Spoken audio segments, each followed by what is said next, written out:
Welcome back to a Seek Optics replacement lens video.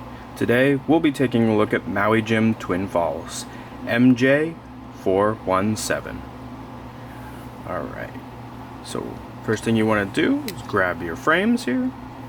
You're going to want to flip them over onto the side like this, and you're going to want to pull out on these with your fingers, and then you're going to want to push in with the thumbs, and it'll pop right out.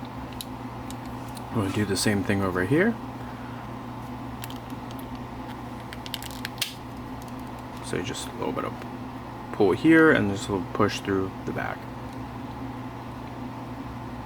Okay, so what we're going to do from this side, we're going to get our lens.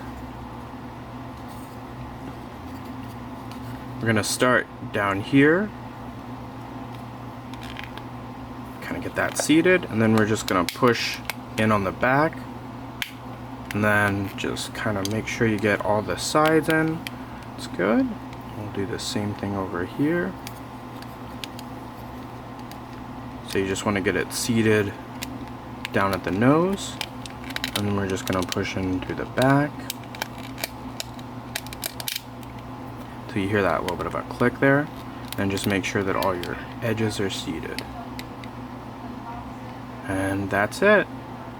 Make sure to like, subscribe this video, and follow us on all of our other social media. Have a wonderful day.